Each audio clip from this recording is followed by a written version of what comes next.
खुलुमबाय बे समाव आङो आरोबाव मोनसे गोदान भिडिअ लानानै फैबावबाय। नोंथांमोना भिडिअखौ फारियै जोबजासिम नायलांदो। मैया 5 जुन अदेबानि मुलुगनां आबहावा सान। बे सानजों लोब्बा लाखिनानै बिटिसिनि गाहाय मावफुंगिरि सोद्रोमा प्रमद बर' आरो हाग्रा बिफाननि मावफुंगिरि सोद्रोमा रनजित बसुमतारिया मानास नेशनेल पार्कआव सौहैनानै मोनसे सावराय जथुम्मायाव बाहागो लाहैयो। बे सावराय जथुम्मायाव बाहागो लाखांनायनि उनाव बिटिसिनि गाहाय मावफुंगिरि सोद्रोमा प्रमद बर'आ खौरांगिरिनि सिगाङाव बुङो दि बिखि दैमानि बिखायाव आयेन बेरेखायै सोलिबाय थानाय बाला जावखांनायनि बेरेखा गोख्रों राहा लानाय जागोन।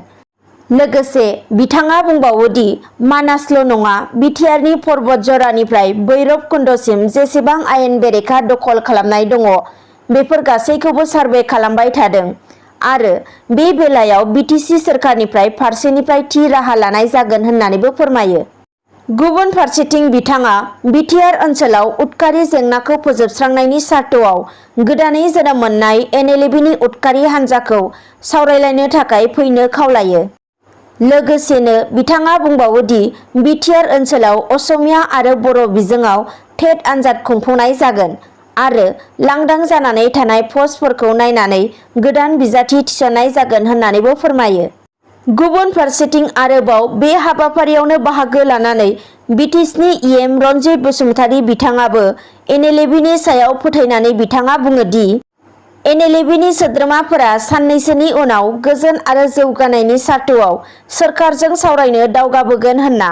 लोगोसेनो बिथाङा बुंबावो दि एम बाथाया हाग्रानिफ्राय ओंखारबोनानै सावरायनायाव जिरायोब्ला बिटिआरनि रायजोनि खामानि मावनो UPPL सोरखारा गोबां खाबु होगोन। मानोना हाथियारजों खालामनो हायै खामानिखौ खलमजों खालामनो हायो होननानैबो बिथाङा बुंथियो। गुबुन फारसेथिं मोनथिनो मोननाय बायदिब्ला 5 जुन अदेबानि मुलुगनां आबहावा सानजों लोब्बा लाखिनानै बिटिआर हालामाव थानाय रायमना हाग्राखौ हादरारि पार्क अदेबानि रायमना नेशनेल पार्क महरै गनायथि होनाय जाबाय। मख'नो गोनांदि रायमना हाग्रायाव सना गाब मोख्रा अदेबानि गल्डेन लांगुरनि थाखायनो मुंदांखा जानाय। दानिया फैबावदो गुबुन खौराङाव। क'क्राझार जिल्लानि गसाइगाव महकुमानि 3 नं राजा लामायाव मैया मोनाबिलियाव गंसे BSFनि गारिया हरखाब जाब्रबथाय जायो। मिन्थिनो मोननाय बायदिब्ला बे जाब्रबथायाव सासे BSF सेनानि जिउ खहा जायो आरो सालायग्राजों लोगोसे गासै 2 सुबुङा गोब्राबैनो जोखोम जायो। बे जाब्रबथाया जेब्ला गुवाहाटीनिफ्राय सेनाफोरनि थाखाय केन्टिननि जाग्रा मुवा बेसाद राननानै सिल्लिगुरि फारसे थांफिनबाय थानाय समावनो गारिया कुसुगाव रायखुंबारि दालां मोननायनि सिगांनो गोख्रैथि हमथानो हायैनि जाउनाव दालांनिफ्राय दैयाव गलांदों होननानै मिन्थिनो मोन्दों। जाउनाव 3 सुबुङा गारिजों लोगोसे दैयाव गलांफायो। लोगो लोगो गामिनि सुबुंफोरा 2 जवानखौ दैनिफ्राय बोखांनो हादों आरो गुबुन सासेखौ खावसे घन्टानि उनावसो बोखांनो हादों।